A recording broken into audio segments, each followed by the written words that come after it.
സാക്ഷിയാകണം. എനിക്കായി ക്രൂശിൽ മരിച്ച എൻ്റെ യേശുവിൻ്റെ സാക്ഷിയാകണം. ഒന്നേ എന്നാശ, ഒന്നേ എന്നാശ, എനിക്കാശ വേറെ ഒന്നുമില്ലിനി. എനിക്കായി ജീവൻ വെടിഞ്ഞ എൻ്റെ യേശുവിൻ്റെ വിശുദ്ധയാകണം. എനിക്കായി ജീവൻ വെടിഞ്ഞ എൻ്റെ യേശുവിൻ്റെ വിശുദ്ധയാകണം. ഒന്നേ എന്നാശ, ഒന്നേ എന്നാശ, എനിക്കാശ വേറെ ഒന്നുമില്ലിനി. എനിക്കായി ക്രൂശു വഹിച്ച എൻ്റെ യേശുവിൻ്റെ ശിഷ്യയാകണം. എനിക്കായി ക്രൂശു വഹിച്ച എൻ്റെ യേശുവിൻ്റെ ശിഷ്യയാകണം. ഒന്നേ എന്നാശ, ഒന്നേ എന്നാശ, എനിക്കാശ വേറെ ഒന്നുമില്ലിനി. എനിക്കായി ഉയർത്തു ജീവിക്കും എൻ്റെ യേശുവിൻ്റെ പിൻപേ പോകണം. എനിക്കായി ഉയർത്തു ജീവിക്കും എൻ്റെ യേശുവിൻ്റെ പിൻപേ പോകണം. ഒന്നേ എന്നാശ, ഒന്നേ എന്നാശ, എനിക്കാശ വേറെ ഒന്നുമില്ലിനി. എൻ ജീവിതത്തിൻ വാട്ടം മാറ്റിയ എൻ്റെ യേശുവിനെ സ്തുതിച്ചു തീർക്കണം. എൻ ജീവിതത്തിൻ വാട്ടം മാറ്റിയ എൻ്റെ യേശുവിനെ സ്തുതിച്ചു തീർക്കണം. ഓട്ടം തികയ്ക്കണം, വേലയും തികയ്ക്കണം, വേറെ ആശയൊന്നുമില്ലെനിക്ക്. എൻ്റെ പാപമെല്ലാം കഴുകി മാറ്റിയ എൻ്റെ യേശുവിനെ വാഴ്ത്തിപ്പാടണം. എൻ്റെ പാപമെല്ലാം കഴുകി മാറ്റിയ എൻ്റെ യേശുവിനെ വാഴ്ത്തിപ്പാടണം.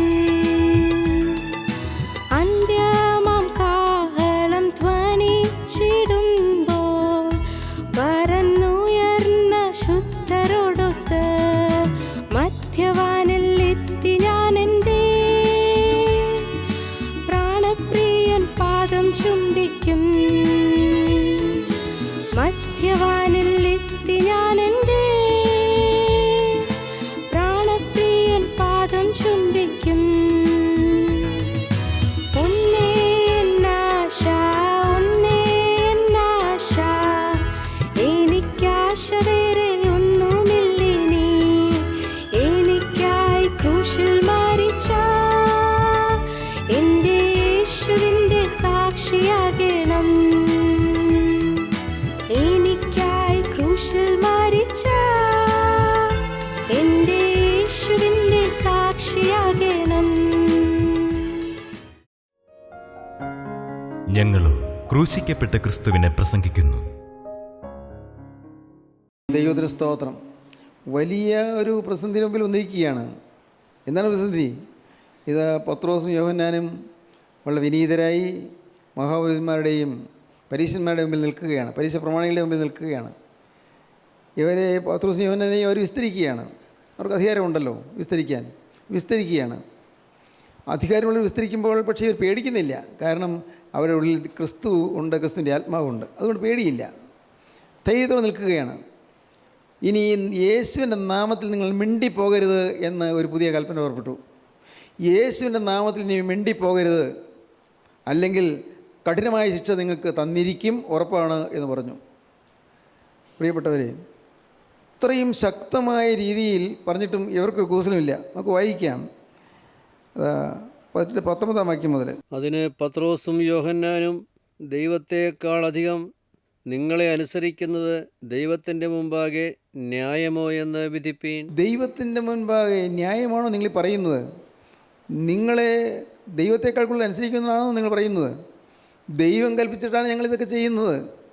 ഞങ്ങളുടെ കൂടെ ദൈവമുണ്ട്, ഞങ്ങളുടെ കൂടെ യേശുവുണ്ട്, ഞങ്ങളുടെ കൂടെ ദൈവത്തിൻ്റെ ആത്മാവുണ്ട്. ദൈവത്തിൻ്റെ കൽപ്പന പ്രകാരമാണ് ഞങ്ങളിതെല്ലാം ചെയ്യുന്നത്. ദൈവത്തേക്കാൾ കൂടുതൽ നിങ്ങളെ അനുസരിക്കണമെന്നാണ് നിങ്ങൾ പറയുന്നത്. പറയുകയാണ് ദൈവത്തേക്കാൾ അധികം നിങ്ങളെ അനുസരിക്കുന്നത് ദൈവത്തിന് മുൻപാകെ ന്യായമോ എന്ന് വിധിപ്പീൻ. നിങ്ങൾ വിധിക്കൂ, നിങ്ങൾ ചിന്തിക്കൂ, ന്യായമാണോ ഈ പറയുന്നത്? അടുത്ത വാക്യം, ഞങ്ങൾക്കോ ഞങ്ങൾ കണ്ടും കേട്ടുമിരിക്കുന്നത് പ്രസ്താവിക്കാതിരിപ്പാൻ കഴിയുന്നതല്ല എന്ന് ഉത്തരം പറഞ്ഞു. ഞങ്ങൾ കണ്ട കാര്യങ്ങൾ പറയാതിരിക്കാൻ നിർവാഹമില്ല, ഞങ്ങൾ കേട്ട കാര്യങ്ങൾ പറയാതിരിക്കാൻ നിർവാഹമില്ല. അത് എല്ലാവരും പറയേണ്ടതാണ്. എല്ലാവരെയും അത് മഹാഭാഗ്യം അനുഭവിക്കാൻ ഞങ്ങളെ സാധിക്കുന്നിടത്തോളം ഞങ്ങൾ പ്രവർത്തിക്കേണ്ടതാണ്. ഞങ്ങൾ കണ്ടും കേട്ടുമിരിക്കുന്നത് പ്രസ്താവിക്കാതിരിക്കാൻ ഞങ്ങൾ കഴിയുകയില്ല. ധീരമായി സംസാരിക്കുകയാണ്. എന്ത് വന്നുകൊള്ളട്ടെ എന്നാണ് അവരുടെ ചിന്ത. അല്ല, പരമാവധി വന്നാൽ എന്താ, കൊല്ലും അല്ലേ? അതേ ഉള്ളൂ. പരമാവധി വന്നാൽ ഞങ്ങളെ കൊല്ലും, അതല്ലേ നിങ്ങൾക്ക് ചെയ്യാൻ സാധിക്കുന്നത്. അയ്യോ, ദൈവത്തിന് സ്തോത്രം. അവരുടെ ആ വാക്കുകളിൽ നല്ല ദൃഢമായ ധൈര്യമുണ്ട്. യഹോവാഭക്തന് ദൃഢമായ ധൈര്യമുണ്ട്. ശക്തമായിട്ടാണ് അവർ പറയുന്നത്. പ്രിയപ്പെട്ടവരെ, ഒരിക്കലും വിശ്വാസത്തിൻ്റെ കാര്യത്തിൽ ആരെല്ലാം എന്തെല്ലാം പറഞ്ഞാലും നാം അല്പം പോലും വിട്ടുകൊടുക്കരുത്, അല്പം പോലും വഴിവിട്ട് പോകരുത്, അല്പം പോലും തളർന്നു പോകരുത്, അല്പം പോലും ചഞ്ചലപ്പെട്ടു പോകരുത്. അയ്യോ, ഇന്നയാളാണല്ലോ, ഉന്നതനായ ഒരാളാണല്ലോ പറഞ്ഞത്, പേടിക്കേണ്ട. വിശ്വാസബന്ധമായ കാര്യത്തിൽ, നിങ്ങളുടെ ആത്മാവിൻ്റെ കാര്യത്തിൽ അവർ എന്തെല്ലാം പറഞ്ഞാലും പ്രിയപ്പെട്ടവരെ നിങ്ങൾ ഭയപ്പെടേണ്ട. നിങ്ങൾ ധൈര്യത്തോടെ നിൽക്കുവീൻ. ദൈവത്തിന് സ്തോത്രം. കണ്ടും കേട്ടും ഇരിക്കുന്നത് പ്രസ്താവിക്കാതിരിക്കാൻ കഴിയുന്നതല്ല എന്ന് ഉത്തരം പറഞ്ഞു. എന്നാൽ ഈ സംഭവിച്ച കാര്യം കൊണ്ട് എല്ലാവരും ദൈവത്തെ മഹത്വപ്പെടുത്തുകയാൽ അവരെ ശിക്ഷിക്കുന്നതിന് ജനനിമിത്തം വഴിയൊന്നും കാണായതുകൊണ്ട് അവർ പിന്നെയും തർജ്ജനം ചെയ്ത് അവരെ വിട്ടയച്ചു. ഇവരെ ശിക്ഷിച്ചാൽ ജനമെല്ലാം നോക്കിയിരിക്കുന്നു. അത്ഭുതം സംഭവിച്ച മനുഷ്യനടുക്ക നിൽക്കുന്നു. നല്ല വ്യക്തമായ ഒരാളെടുക്ക നിൽക്കുകയാണ്. അവൻ സൗഖ്യം പ്രാപിച്ച് നിൽക്കുകയാണ്. എന്ത് ചെയ്യാൻ പറ്റും? സൗഖ്യം പ്രാപിച്ച മനുഷ്യനോട് കൂടെ ഉണ്ട്. ജനം പക്ഷേ ഇളകിയാലോ, ജനം അവരെ കല്ലെറിഞ്ഞാലോ? അതുകൊണ്ട് അപ്പോൾ അവരെ വേറൊന്നും പറഞ്ഞില്ല, തർജ്ജനം ചെയ്ത് വിട്ടയച്ചു. ഞങ്ങൾ പറഞ്ഞു കേട്ടല്ലോ, ഞങ്ങൾ കൽപ്പന മനസ്സിലായല്ലോ, ഈ കൽപ്പന അനുസരിച്ചില്ലെങ്കിൽ ഞങ്ങൾ ശിക്ഷിച്ചിരിക്കും. അത്ര വ്യക്തമായിട്ടാണ് പറഞ്ഞത്. അങ്ങനെ പേടിപ്പിച്ച് പറഞ്ഞു വിട്ടു. സ്തോത്രം. അടുത്ത വാക്യം, വിട്ടയച്ച ശേഷം അവർ കൂട്ടാളികളുടെ അടുക്കൽ ചെന്ന് മഹാപുരോഹിതന്മാരും മൂപ്പന്മാരും തങ്ങളോട് പറഞ്ഞതെല്ലാം അറിയിച്ചു. സ്തോത്രം. വിട്ടയച്ച ശേഷം കൂട്ടാളികൾ മറ്റ് ശിഷ്യന്മാരുണ്ടല്ലോ, അപ്പോസ്തലന്മാർ, അവരുടെ അടുക്കലേക്ക് ചെന്നു. എല്ലാവരും മുട്ടുമേലിരിക്കുകയാണെന്ന് ഞാൻ വിചാരിക്കുന്നു. പ്രാർത്ഥിച്ചുകൊണ്ടിരിക്കുക. രണ്ടുപേരെ പിടിച്ചുകൊണ്ട് പോയി. വഴിക്കുള്ളവർ അലസരായിട്ടിരിക്കുകയല്ല, അവർ പ്രാർത്ഥിച്ചുകൊണ്ടിരിക്കുകയാണ്. അവരുടെ അടുക്കലേക്ക് ചെന്നു. അത് കേട്ടിട്ട് അവർ ഒരുമനപ്പെട്ട് ദൈവത്തോട് നിലവിളിച്ചു പറഞ്ഞത്, ആകാശവും ഭൂമിയും സമുദ്രവും അവയിലുള്ള സകലവും ഉണ്ടാക്കിയ നാഥനെ ജാതികൾ കലഹിക്കുന്നതും വംശങ്ങൾ വ്യർത്ഥമായത് നിരൂപിക്കുന്നതുമെന്ത്? ഭൂമിയിലെ രാജാക്കന്മാർ അണിനിരക്കുകയും അധിപതികൾ കർത്താവിന് വിരോധമായും അവൻ്റെ അഭിഷിക്തന് വിരോധമായും ഒന്നിച്ചുകൂടുകയും ചെയ്തിരിക്കുന്നു എന്ന് നിന്റെ ദാസനായ ദാവീദ് മുഖാന്തരം പരിശുദ്ധാത്മാവിനാൽ അരുളി ചെയ്തവനെ. ദൈവത്തിന് സ്തോത്രം. അവൻ്റെ അഭിഷിക്തന് വിരോധമായും ഒന്നിച്ചു കൂടുകയും ചെയ്തിരിക്കുന്നു എന്ന് നിന്റെ ദാസനായ ദാവീദ് മുഖാന്തരം പരിശുദ്ധാത്മാവിനാൽ അരുളി ചെയ്തവനെ. സങ്കീർത്തന പുസ്തകത്തിൽ എഴുതിയിരിക്കുന്നത് പോലെ ഇതെല്ലാം അരുളി ചെയ്തവനെ, നീ അഭിഷേകം ചെയ്ത യേശു എന്ന നിന്റെ പരിശുദ്ധ ദാസന് വിരോധമായി ഹേരോദാവും പൊന്തിയോസ് പീലാത്തോസും ജാതികളും ഇസ്രായേൽ ജനവുമായി ഈ നഗരത്തിൽ ഒന്നിച്ചുകൂടി. സംഭവിക്കണമെന്ന് നിൻ്റെ കൈയും നിൻ്റെ ആലോചനയും മുൻ നിയമിച്ചതൊക്കെയും ചെയ്തിരിക്കുന്ന സത്യം. ഇതെല്ലാം കർത്താവെ നീ മുൻ നിയമിച്ചതാണ്. ഈ എതിർപ്പുകളെല്ലാം വരുമെന്ന് ഞങ്ങൾക്കറിയാം. കാരണം കർത്താവെ നീ അത് മുൻകൂട്ടി പറഞ്ഞതാണ്. ദൈവത്തെ വിളിച്ച് അവർ സ്തുതിക്കുകയാണ്, ദൈവത്തെ പ്രാർത്ഥിക്കുകയാണ്. എല്ലാം അവിടുന്ന് കൽപ്പിച്ചതുപോലെ തന്നെ സംഭവിച്ചിരിക്കുന്നല്ലോ കർത്താവെ. അതിന് ശേഷം 16-ാം അധ്യായത്തിന് 1-ാം വാക്യം വായിക്കാം. അനേകം പീഡകൾ വരുമെന്ന് കർത്താവ് മുൻകൂട്ടി പറഞ്ഞു. നിങ്ങളെ പള്ളി ഭ്രഷ്ടരാക്കുമെന്ന് കർത്താവ് പറഞ്ഞു. പള്ളിയിൽ നിങ്ങളെ പുറത്താക്കുമെന്ന് കർത്താവ് പറഞ്ഞു. ഇതെല്ലാം ശിഷ്യന്മാർക്ക് മുൻകൂട്ടി കർത്താവ് അറിയിപ്പ് കൊടുത്തിരുന്നു. 16-ാം അധ്യായം 1-ാം വാക്യം, നിങ്ങൾ ഇടറിപ്പോകാതിരിപ്പാൻ ഞാനിത് നിങ്ങളോട് സംസാരിച്ചിരിക്കുന്നു. അവർ നിങ്ങളെ പള്ളി ഭ്രഷ്ടരാക്കും. അത്രയുമല്ല നിങ്ങളെ കൊല്ലുന്നവൻ എല്ലാം ദൈവത്തിന് വഴിപാട് കഴിക്കുന്നുവെന്ന് വിചാരിക്കുന്ന നാഴിക വരുന്നു. നിങ്ങളെ കൊല്ലുന്നവനെല്ലാം ദൈവത്തിന് വഴിപാട് കഴിക്കുകയാണ് എന്ന് ചിന്തിക്കുന്ന നാഴിക വരുന്നു. നിങ്ങളെ കൊന്നാൽ ദൈവത്തിന് പ്രസാദമാണെന്ന് ചിന്തിക്കുന്ന നാളുകൾ വരുന്നു. അങ്ങനെ നിങ്ങളെ തെറ്റായ രീതിയിൽ നിങ്ങളുടെ ഹൃദയത്തെ വശീകരിക്കാൻ ശ്രമിക്കുന്നതായി ദുഷ്ടശക്തികൾ വരുന്നു. മുൻകൂട്ടി കർത്താവ് പറഞ്ഞു, പള്ളി ഭ്രഷ്ടരാക്കും, പള്ളിയിൽ നിങ്ങൾ ഇറക്കിവിടും, പള്ളിയിൽ നിങ്ങൾക്ക് കിട്ടേണ്ടതായ ആനുകൂല്യങ്ങളൊന്നും കിട്ടുകയില്ല. ദൈവത്തിന് സ്തോത്രം. പ്രിയപ്പെട്ടവരെ, ഇന്ന് നാം ഓരോരുത്തരും ജീവിക്കുന്ന ഈ സമൂഹത്തിൽ വളരെ ഗുരുതരമായി നാം ചിന്തിക്കേണ്ട ഒരു കാര്യമാണത്. എന്തെല്ലാം വന്നാലും, ഏത് അധീശ ശക്തിയാലും എതിർത്ത് വന്നാലും ഒരു കാരണവശാലും നമ്മുടെ വിശ്വാസം ത്യജിക്കരുത്. നമ്മുടെ വിശ്വാസം കൈമോശം വന്നു പോകരുത്. നമ്മുടെ നിൽപ്പ് സ്ഥിരതയുള്ളതായിരിക്കണം, കരുത്തുള്ളതായിരിക്കണം. കാരണം നമ്മുടെ പിടി യേശുവിലായിരിക്കണം. യേശുവിനെയാണ് പിടിച്ചുകൊണ്ട് നിൽക്കുന്നത്. ഞാൻ യേശുവിൻ്റെ വലം കൈയിൽ പിടിച്ചിരിക്കുന്നതായി ഉറപ്പ് നിങ്ങൾക്ക് വേണം. എൻ്റെ കൂട്ടാളിയായ യേശുവിനോട് കൂടെ ഉണ്ട് എന്നുള്ള ഉറപ്പ് നമുക്ക് വേണം. നിങ്ങൾക്ക് ധൈര്യമായി മുന്നോട്ട് പോകാം. യേശുവിൻ്റെ കരനെ പിടിച്ചിരിക്കുന്നു. എന്തുകൊണ്ട്? ഞാൻ എൻ്റെ ജീവിതം യേശുവിന് കൊടുത്തതുകൊണ്ട്. എൻ്റെ ജീവിതം ഞാൻ യേശുവിന് കൊടുത്തുപോയി. ഒരിക്കലായിട്ട് ഞാൻ യേശുവിനോട് ഞാനൊരു വാക്ക് പറഞ്ഞു പോയി. അവൻ്റെ കയ്യിലേക്ക് ഞാൻ ഏൽപ്പിച്ചു കൊടുത്തുപോയി. എൻ്റെ ജീവിതം യേശുവിന് പ്രസാദകരമായി തീരണമെന്ന് എനിക്ക് നിർബന്ധമുണ്ട്. അതുകൊണ്ട് ഞാൻ യേശുവിനോട് ചേർന്ന് നിൽക്കുന്നു. അനേകർ യേശുവിനെ ക്രൂശിക്കുമ്പോൾ, അനേകർ യേശുവിനെ തെറ്റിദ്ധരിക്കുമ്പോൾ, അനേകർ യേശുവിനെ ഭ്രാന്തനെന്ന് വിളിക്കുമ്പോൾ, അനേകർ യേശുവിനെ ബേൽസെബൂബ് എന്ന് വിളിക്കുമ്പോൾ, അനേകർ യേശുവിനെ ചതിയനെന്ന് വിളിക്കുമ്പോൾ, അപ്പോൾ യേശു രക്ഷകനാണെന്ന് പറഞ്ഞുകൊണ്ട് ഞങ്ങൾ ചേർന്ന് നിൽക്കുന്നവരാണ്. ആരെല്ലാം തെറ്റിദ്ധരിച്ചാലും ആരെല്ലാം തെറ്റിദ്ധരിപ്പിച്ചാലും ഞാൻ തെറ്റിദ്ധരിക്കുകയില്ല. ഞാൻ എൻ്റെ യേശുവിനോട് ചേർന്ന് നിൽക്കും. സ്തോത്രം. ഉറപ്പേറിയ നിർണ്ണയം നമുക്കുണ്ടായിരിക്കണം. നാം ഓരോരുത്തർ നിൽക്കുന്ന സഭയിൽ തന്നെ എതിർപ്പുകളൊന്നും വരാം. സഭയിലെ പാവം വിട്ടുമാറാത്ത ആളുകൾ പക്ഷേ എതിർത്തുനിന്ന് വരാം. പാവം വിട്ടു മാറണമെന്ന് പറയുന്നതുകൊണ്ട് അവർക്ക് എതിർപ്പുണ്ടായി എന്ന് വരാം. അവരുടെ ജീവിതത്തിലെ അഹങ്കാരവും അഹന്തയും സ്ഥാനമോഹവും മറ്റും വിട്ടുപോകാതെ അവരിന്നും അസൂയാലുക്കളായി ജീവിക്കുന്നുവെന്ന് ഒരുപക്ഷെ ആ സത്യം ദൈവം അറിയുന്നതുകൊണ്ട് അപ്പോഴെല്ലാം അവർ തമ്മിൽ ഉപദ്രവിക്കാൻ മുതിർന്നു വരാം. പക്ഷേ ഭയപ്പെടേണ്ട പ്രിയപ്പെട്ടവരെ, ഒട്ടും പേടിക്കേണ്ട. ആരെല്ലാം എതിർത്ത് വന്നാലും ജീവനുള്ള ക്രിസ്തുവിനെ ആർക്കും എതിർക്കാൻ സാധിക്കുകയില്ല. ചക്രവർത്തി കിരീടങ്ങൾ വളരെ ബന്ധപ്പെട്ട് നോക്കി. അനേകം ചക്രവർത്തിമാരുടെ സിംഹാസനങ്ങൾ അത്യധ്വാനം ചെയ്ത് നോക്കി യേശുവിനെ ഒന്ന് തളച്ചു നിർത്താൻ. സ്തോത്രം. മഹാന്മാരായ തത്വചിന്തകന്മാരായ യേശുവിനെ തളച്ചു നിർത്താൻ നോക്കി. പ്രിയപ്പെട്ടവരെ, ഫ്രഞ്ച് വിപ്ലവത്തിന് ശക്തി പകർന്നതായ വോൾട്ടയർ ഒരിക്കൽ പറഞ്ഞു, ഈ യേശുവിൻ്റെ അനുയായികൾ അവരെ 12 പേരെ കൊണ്ട് ഈ സുവിശേഷം പല സ്ഥലങ്ങളിലേക്കും വരുന്നു.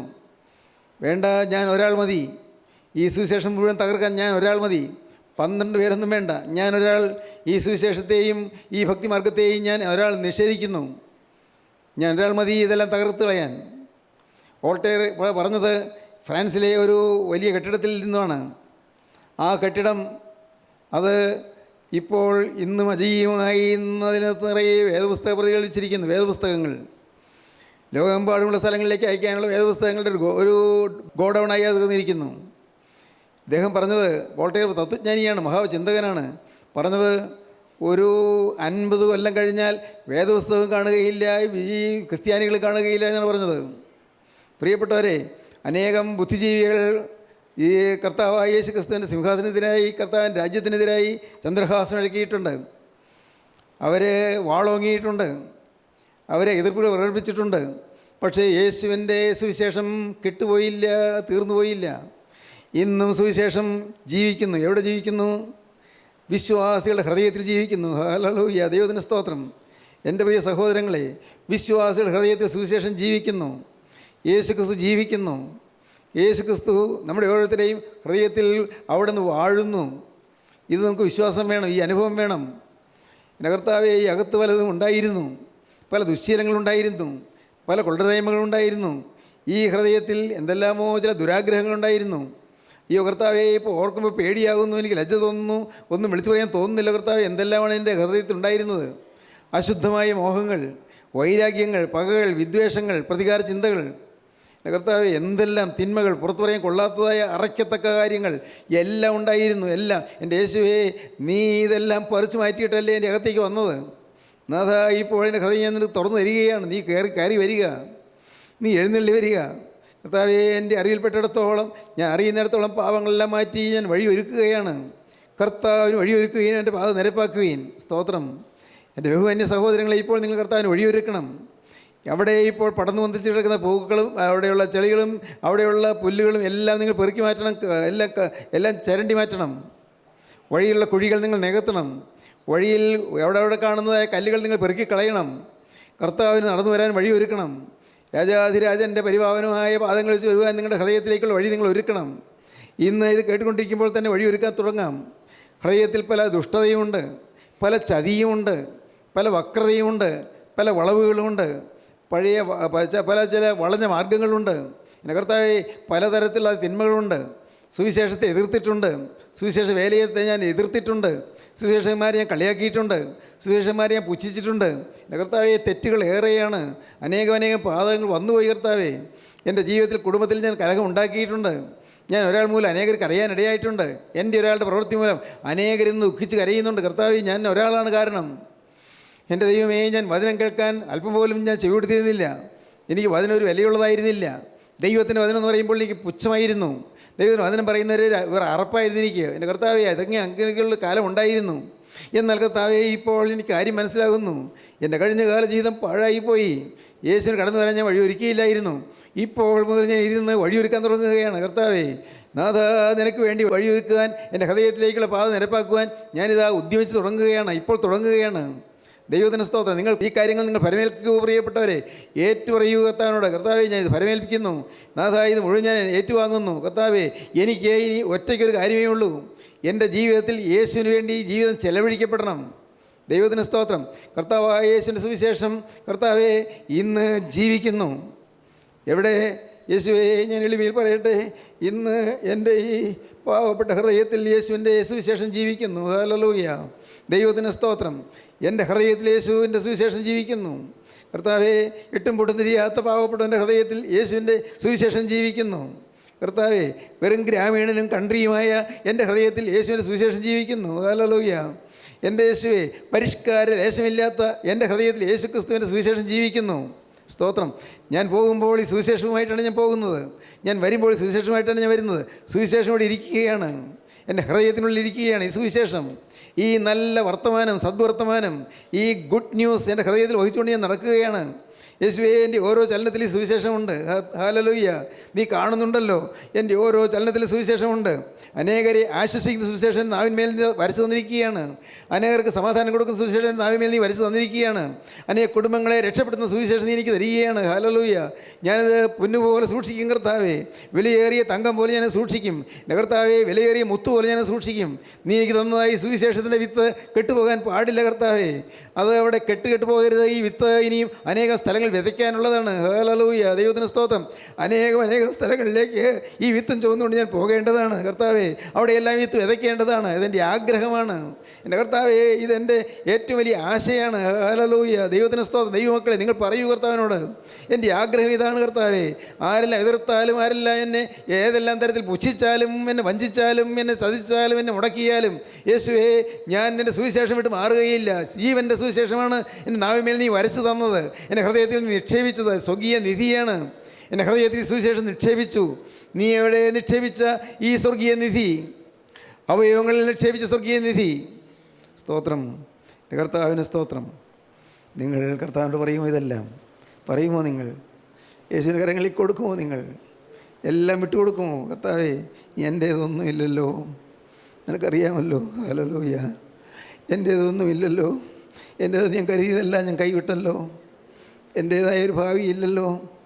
എൻ്റെ കർത്താവേ, എൻ്റേതെന്ന് എനിക്ക് അവകാശപ്പെടാൻ ഒന്നുമില്ലല്ലോ. എല്ലാം നിൻ്റെ കയ്യിലേക്ക് ഞാൻ തന്നതല്ലേ യേശുവേ, ഞാൻ തന്നതല്ലേ.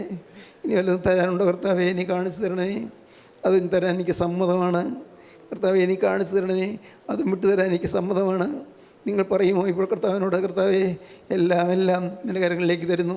ഇങ്ങനെയൊരു ചിന്ത നിങ്ങൾക്ക് വരുമ്പോഴേക്കും ധൈര്യം കിട്ടുകയാണ്. ധൈര്യം, ശക്തി കിട്ടുകയാണ്. സ്തോത്രം. ഈ ശിഷ്യന്മാർ ദൈവത്തെ സ്തുതിച്ചു പീഡയുണ്ടായെന്ന് കേട്ടപ്പോൾ. അപ്പോസ്തലന്മാർ തർജ്ജന ചെയ്ത് ശാസിച്ച് ഇനി മിണ്ടിപ്പോരെന്ന് പറഞ്ഞ് വിട്ടപ്പോൾ ഇനി എന്ത് ചെയ്യുമെന്ന് വെച്ച് പേടിക്കുകയല്ല, ദൈവത്തെ സ്തുതിച്ചു. ദൈവത്തെ സ്തുതിക്കുകയാണ്. ഇത് അവമാനം സഹിപ്പാൻ യോഗ്യരായി എണ്ണപ്പെടുകയാൽ, നിന്ന സഹിപ്പാൻ യോഗ്യരായി എണ്ണപ്പെടുകയാൽ അവർ ദൈവത്തെ സ്തുതിച്ചു. നിന്ദിക്കപ്പെടുവാൻ യോഗ്യരായി എണ്ണപ്പെട്ടു. സ്തോത്രം. പ്രിയപ്പെട്ടവരെ, നിങ്ങളെക്കൊണ്ട് എല്ലാത്തിനെയും കളവായി പറയുമ്പോൾ നിങ്ങൾ ഭാഗ്യവാന്മാർ. കളവായി പറയുമ്പോൾ, സ്തോത്രം, സത്യമായിട്ടാണ് ഇതിന് പറയുന്നതെങ്കിൽ നാം ഭയപ്പെടണം. കാരണം അത് നമുക്ക് ദൈവത്തിന് പ്രവേശനമില്ലാതെ പോകും. നമ്മെ കുറ്റം വിധിക്കുന്നവരും നമ്മളെ നിരൂപണം ചെയ്യുന്നവരും നമ്മളെ വിമർശിക്കുന്നവരും പറയുന്നതിൽ എന്തെങ്കിലും സത്യം ഉണ്ടെങ്കിൽ നാം ഭയപ്പെടണം. പക്ഷേ സത്യമല്ലാത്ത കാര്യങ്ങൾ കൊണ്ടാണ് ആരെങ്കിലും നമ്മളെ വിമർശിക്കുന്നതെങ്കിൽ, നമ്മളെ കുറ്റം പറയുന്നതെങ്കിൽ, നമ്മളെ ലജ്ജാകരമായ രീതിയിൽ നമ്മളെ അവഹേളിക്കുന്നെങ്കിൽ ഒട്ടും ഭയപ്പെടേണ്ട. നിങ്ങളെക്കൊണ്ട് എല്ലാത്തിനെയും കളവായി പറയുമ്പോൾ നിങ്ങൾ ഭാഗ്യവാന്മാർ. നിങ്ങളുടെ പ്രതിഫലം സ്വർഗ്ഗത്തിൽ വലിയതാകൊണ്ട് സന്തോഷിച്ച് ഉല്ലസിപ്പീൻ. കർത്താവിൻ്റെ വചനം അങ്ങനെയാണ്. സ്തോത്രം. ശിഷ്യന്മാർ സന്തോഷിച്ചു, സ്തുതിച്ചു. പിന്നെയും മുന്നോട്ട് പോവുകയാണ്. പത്രോസിൻ്റെ കാര്യമായി പറയുന്നത്. പിന്നെയും മുന്നോട്ട് പോവുകയാണ്. ഭീരുവായ പത്രോസ് ധീരനായി തീർന്നു. സ്തോത്രം. നമുക്ക് വായിക്കാം. മുന്നോട്ട് വരുമ്പോൾ പിന്നെ കാണുന്നത് പത്രോസ് ഒരു വലിയ വേറൊരു അത്ഭുതം ചെയ്തു. എന്താ? മരിച്ചുപോയ തബീഥയെ ഉയർത്തെഴുന്നേൽപ്പിച്ചു. ദൈവത്തിന് സ്തോത്രം. മരിച്ചുപോയ പെൺകുട്ടിയെ പത്രോസ് ഉയർത്തെഴുന്നേൽപ്പിച്ചു. എന്തൊരത്ഭുതം! മരിച്ചു പോയിരുന്നു അവൾ, പാവം പെൺകുട്ടി. നല്ല ഭക്തിയുള്ള കുട്ടിയായിരുന്നു, ഭക്തിയുള്ള വിശ്വാസിയായ ഒരു കുട്ടിയായിരുന്നു. ദൈവത്തിന് സ്തോത്രം. വായിക്കാം 9-ാം അധ്യായം 36-ാം വാക്യം. യോപ്പയിൽ പേടമാനം അർത്ഥമുള്ള തബീഥ എന്നു പേരുള്ള ഒരു ശിഷ്യ ഉണ്ടായിരുന്നു. അവൾ വളരെ സൽപ്രവൃത്തികളും ധർമ്മങ്ങളും ചെയ്തു പോന്നവളായിരുന്നു. ആ കാലത്ത് അവൾ ദീനം പിടിച്ച് മരിച്ചു. അവർ അവളെ കുളിപ്പിച്ച് ഒരു മാളികമുറിയിൽ കിടത്തി. ലുദ്ദ യോപ്പയ്ക്ക് സമീപമാകയാൽ പത്രോസ് അവിടെ ഉണ്ടെന്ന് ശിഷ്യന്മാർ കേട്ടു. നീ താമസിയാതെ ഞങ്ങളുടെ അടുക്കലോളം വരണമെന്ന് അപേക്ഷിപ്പാൻ 2 ആളെ അവൻ്റെ അടുക്കൽ അയച്ചു. പത്രോസ് എഴുന്നേറ്റ് അവരോടുകൂടെ ചെന്നു. സ്തോത്രം. ദൈവത്തിന് സ്തോത്രം. പത്രോസ് എഴുന്നേറ്റു. പ്രാർത്ഥിച്ചുകൊണ്ടിരിക്കുകയായിരുന്നു. അപ്പോഴാണ് 2 ആൾ വന്ന് വിളിക്കുന്നത്. അതുകൊണ്ട് യോപ്പയിൽ വളരെ ഭക്തിയുള്ള പെൺകുട്ടി ഉണ്ടായിരുന്നു. ആ കൂട്ടായ്മയിൽ വളരെ നല്ല ഒരു കുട്ടിയായിരുന്നു. നല്ല വിശ്വാസവും പ്രാർത്ഥനയെല്ലാം ഉള്ള ഒരു കുട്ടിയായിരുന്നു. അവളുടെ കാര്യം പറയാനാണ് ഞങ്ങൾ വന്നത്. എന്താ വിശേഷം? അത് ഞങ്ങൾ അങ്ങോട്ട് പറയുന്നത് വേദനാകരമായ കാര്യമാണ്. അവൾ മരിച്ചുപോയി. വളരെ ഉപകാരം ചെയ്തവളായിരുന്നു. പല രീതിയിൽ ഉപകാരം ചെയ്യാൻ കഴിവുള്ളതും അത് മനസ്സുള്ള ഒരു പെൺകുട്ടിയായിരുന്നു. പത്രോസ് എഴുന്നേറ്റു. സ്തോത്രം. 1973 ഇപ്പോഴോ ഞാൻ ഈ ഭാഗം വായിച്ചുകൊണ്ടിരുന്നപ്പോൾ പത്രോസ് എഴുന്നേറ്റു എന്ന ഭാഗം വായിച്ചു. എത്രയോ വർഷങ്ങളായി. അന്ന് പെട്ടെന്നൊരു ചിന്ത തന്നു, നീ എഴുന്നേൽക്കുക. സ്തോത്രം. നീ എഴുന്നേൽക്കുക. പ്രിയപ്പെട്ടവരെ, ഞാൻ അത്ഭുതത്തോടെ ഓർക്കുന്നു. അവിടെ പത്രോസ് അവിടെ എഴുന്നേറ്റു അത്രയേ ഉള്ളൂ. പക്ഷെ അന്ന് എനിക്ക് പെട്ടെന്ന് മനസ്സിൽ കൊണ്ട് ചിന്ത പാഞ്ഞു പോകുന്നുള്ളൂ. കർത്താവിനോട് സംസാരിച്ചെന്നിട്ട് എനിക്ക് തോന്നുന്നില്ല. മനസ്സിൽ കൊണ്ട് ചിന്ത, നീ എഴുന്നേൽക്കുക. എഴുന്നേൽക്കണം. കിടക്കുന്നിടത്ത് നിന്ന് എഴുന്നേൽക്കണം. ഇരിക്കുന്നിടത്ത് നിന്ന് എഴുന്നേൽക്കണം. നീ ഇപ്പോൾ ആയിരിക്കുന്നിടത്ത് നിന്ന് എഴുന്നേൽക്കണം. എഴുന്നേൽക്കുക. പ്രിയപ്പെട്ടവരെ, ഞാൻ എന്തിനകത്ത് പറയുന്നത് അറിയാമോ? നാം ഇന്നിരിക്കുന്ന ഇരിപ്പിൽ നിന്ന് എഴുന്നേറ്റേ പറ്റൂ. അല്ലെങ്കിൽ നാം കിടപ്പിലായി പോകും. നമ്മളെ കൊണ്ടൊരു പ്രയോജനം കിട്ടുകയില്ല. എഴുന്നേൽക്കണം. പത്രോസ് അവിടെ ഇരുന്ന ഇരിപ്പിൽ നിന്ന് എഴുന്നേറ്റെന്നേ അർത്ഥമുള്ളൂ. അങ്ങനെ വേറെ അർത്ഥമൊന്നുമില്ല. പക്ഷേ അത് വായിക്കുമ്പോൾ ഹൃദയത്തിലേക്ക് ഒരു തീനാമ്പ് കടന്നു വരികയാണ്. തീനാളം. എഴുന്നേൽക്കുക. നാം ഓരോരുത്തരും ഇന്നിരിക്കുന്ന ആ സ്ഥിതിയിൽ നിന്ന് എഴുന്നേൽക്കണം. പത്രോസ് എഴുന്നേറ്റു, അവരുടെ കൂടെ പോയി. അപ്പോൾ എന്താ കണ്ടത്? എത്തിയപ്പോൾ അവർ അവനെ മാളികമുറിയിൽ കൊണ്ടുപോയി. അവിടെ വിധവമാരെല്ലാവരും കരഞ്ഞുകൊണ്ടും തബീഥ തങ്ങളോടുകൂടെ ഉള്ളപ്പോൾ ഉണ്ടാക്കിയ കുപ്പായങ്ങളും ഉടുപ്പുകളും കാണിച്ചുകൊണ്ടും അവൻ്റെ ചുറ്റും നിന്നു. പാവപ്പെട്ട സ്ത്രീകളെല്ലാവരും ഈ ഉടുപ്പ് ഇതായി പെൺകുട്ടി ഉണ്ടാക്കിയ തുന്നി ഉണ്ടാക്കിയ ഉടുപ്പുകളും എല്ലാം കാണിച്ചുകൊണ്ട് ഇങ്ങനെ പത്രോസിൻ്റെ ചുറ്റും ഇങ്ങനെ നിൽക്കുകയാണ്. എന്നിട്ട് പത്രോസ് അവരെ ഒക്കെയും പുറത്തിറക്കി മുട്ടുകുത്തി പ്രാർത്ഥിച്ചു. നിങ്ങളാരും ഇപ്പം ഈ മുറിയിൽ വേണ്ട. തൽക്കാലം നിങ്ങളെല്ലാവരും മാറിയിരിക്കും. എല്ലാവരും പുറത്തേക്ക് മാറി. പത്രോസ് ശവത്തിന് നേരെ തിരിഞ്ഞു. പിന്നെ ശവത്തിൻ്റെ നേരെ തിരിഞ്ഞു തബീഥയെ എഴുന്നേൽക്ക എന്ന് പറഞ്ഞു. തബീഥയെ എഴുന്നേൽക്ക, പേര് ചൊല്ലി വിളിക്കുകയാണ്. തബീഥയെ എഴുന്നേൽക്ക എന്ന് പറഞ്ഞു. അവൾ കണ്ണു തുറന്നു, പത്രോസിനെ കണ്ട് എഴുന്നേറ്റിരുന്നു. അവൻ കൈ കൊടുത്ത് അവളെ എഴുന്നേൽപ്പിച്ചു. പത്രോസ് കൈ നീട്ടിക്കൊടുത്തു, അവളെ പിടിച്ച് എഴുന്നേൽപ്പിച്ചു. വിശുദ്ധന്മാരെയും വിധവമാരെയും വിളിച്ച് അവളെ ജീവനുള്ളവളായി അവരുടെ മുമ്പിൽ നിർത്തി. സ്തോത്രം. ഇറങ്ങിപ്പോയി മാറി നിന്നിരുന്ന വിധവമാർ സ്ത്രീകളുണ്ടല്ലോ, എല്ലാവരെയും അകത്തേക്ക് വിളിച്ചു. ഇനി എല്ലാവരും വാ. ശവമായിട്ട് കിടന്നവരെ കണ്ടിട്ടാണ് അവർ പോയത്. എണ്ണിപ്പറക്കി കരഞ്ഞുകൊണ്ട് പോയ വിധവമാരും സ്ത്രീകളും അവരെല്ലാവരും വന്ന് അകത്തേക്ക് വന്നു. എന്നിട്ട് അവരുടെ കയ്യിലേക്ക് ഏൽപ്പിച്ചു കൊടുത്തു. ഇത് വിളിച്ച് അവളെ ജീവനുള്ളവളായി അവരുടെ മുമ്പിൽ നിർത്തി. പിന്നെ ഇത് യോപ്പയിലെങ്ങും പ്രസിദ്ധമായി. പ്രദേശത്തെങ്ങും ഈ കാര്യം പ്രസിദ്ധമായി. പലരും കർത്താവിൽ വിശ്വസിച്ചു. പിന്നെ അവൻ തോൽ കൊല്ലനായ ശീമോൻ എന്ന ഒരുത്തനോടുകൂടെ വളരെ നാൾ യോപ്പയിൽ പാർത്തു. സ്തോത്രം. യഥാസ്ഥാനപ്പെട്ടപ്പോൾ പത്രോസിന് കിട്ടിയ മേന്മ, കർത്താവ് യഥാസ്ഥാനപ്പെടുത്തിയപ്പോൾ പത്രോസിന് കിട്ടിയായ ആത്മീയമായ അധികാരം, യഥാസ്ഥാനപ്പെടുത്തിയപ്പോൾ മരണത്തെ ജീവനാക്കി മാറ്റാനുള്ളതായ അധികാരം, കർത്താവിന് സ്തോത്രം. മരിച്ച മനുഷ്യനെ ഉയർപ്പിക്കാനുള്ളതായ അധികാരം, കരുണയുള്ള കർത്താവിൻ്റെ മഹത്വമുള്ള നാമം വീണ്ടും വീണ്ടും മഹത്വപ്പെടട്ടെ. ദൈവത്തിന് സ്തോത്രം. എൻ്റെ സഹോദരങ്ങളെ, നിങ്ങളാരും ചലനമറ്റിരിക്കരുത്. നിങ്ങളാരും ചിന്തയില്ലാതിരിക്കരുത്. നിങ്ങളാരും ഇനാക്റ്റീവായിട്ട്, നിങ്ങൾ പ്രവർത്തനരഹിതരായിട്ടിരിക്കരുത്. ദൈവത്തിന് സ്തോത്രം. നിങ്ങൾ ഓരോരുത്തരും ഇന്ന് ചലനം പ്രാപിക്കണം. കർത്താവിന് സ്തോത്രം. ഓരോരുത്തരും ഇന്ന് കർത്താവിനോട് പറയണം, കർത്താവേ, ഞാനിതാ എഴുന്നേൽക്കുകയാണ്. തബീഥ എഴുന്നേറ്റതുപോലെ ഞാനും എഴുന്നേൽക്കുകയാണ്. മരിച്ച തബീഥ എഴുന്നേറ്റതുപോലെ ഞാനും എഴുന്നേൽക്കുകയാണ്. എൻ്റെ കർത്താവേ, അന്ന് നാഥ നിൻ്റെ ദാസനായ പത്രോസ് തബീഥയുടെ വലങ്കയിൽ പിടിച്ചതുപോലെ ഇപ്പോൾ കർത്താവേ അവിടെ തന്നെ എഴുന്നള്ളി വന്ന് എൻ്റെ വലങ്കയിൽ ഒന്ന് പിടിച്ചുകൊള്ളണമേ. കർത്താവേ, നീ എന്നെ ഒന്ന് എഴുന്നേൽപ്പിക്കണമേ. നാളുകളായി ഞാൻ കിടന്ന കിടപ്പിലാണല്ലോ കർത്താവേ. രോഗശൈലിയിൽ കിടക്കുന്നവരുണ്ട്, വിഷമിച്ച് ഭാരപ്പെട്ട് കഴിയുന്നവരുണ്ട്, ആശ്വാസമില്ലാതെ വലയുന്നവരുണ്ട്, കടത്തിൽ മുങ്ങി വിഷമിക്കുന്നവരുണ്ട്, നാളെക്കുറിച്ച് ഓർത്ത് വലയുന്നവരുണ്ട്, അനേക പ്രശ്നങ്ങൾ പെട്ട് നീറിപ്പോകുന്നവരുണ്ട്. സ്തോത്രം കർത്താവേ, അന്ന് തബീഥയുടെ കയ്യിൽ പത്രോസ് പിടിച്ചതുപോലെ യേശുനാഥ നീ ഇപ്പോൾ വന്ന് എൻ്റെ വലം കയ്യിലൊന്ന് പിടിച്ചുകൊള്ളണമേ.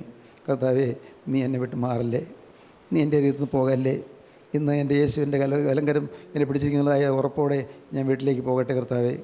ഇന്ന് എനിക്കൊരു സമാധാനം തരുന്നത് അനുഭവിക്കാനുള്ള ഭാഗ്യം എനിക്ക് തരണമേ കർത്താവേ. ദൈവമേ, എൻ്റെ കർത്താവേ, പത്രോസിന് ധൈര്യം കൊടുത്ത കർത്താവേ, യഥാസ്ഥാനപ്പെട്ടതോടുകൂടി പത്രോസിന് ധൈര്യം പകർന്നു കൊടുത്ത കർത്താവേ, ഈ ഉള്ളവനോട് മനസ്സറിയണമേ, എനിക്ക് ധൈര്യം തരണമേ. യേശുവേ, ഞാൻ ഒന്ന് മാത്രം എന്നോട് ചോദിക്കുന്നു. യേശുവേ, നീ ഇപ്പോൾ എൻ്റെ ഹൃദയത്തിൽ വസിക്കണമേ.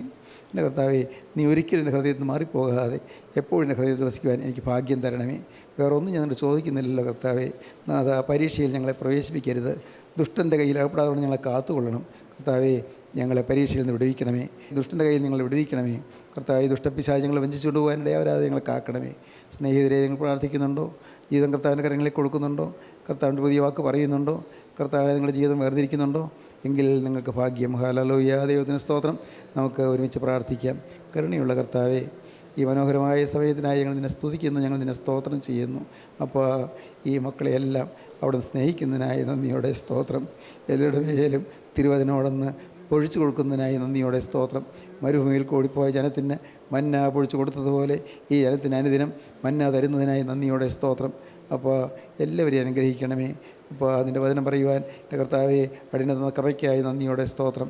എല്ലാം ദാനം, എല്ലാം അവിടെ ദാനം മാത്രം. മഹത്വം തിരുവേനിക്ക് യേശുനാഥ, തിരുനാമം മഹത്വപ്പെടുത്തണമേ. യേശു ക്രിസ്തുവിൻ്റെ വിലയേറിയ നാമത്തിൽ പ്രാർത്ഥിക്കുന്ന കൃപയോടെ കേൾക്കണം പിതാവേ. ആമീൻ. ഹല്ലേലൂയ.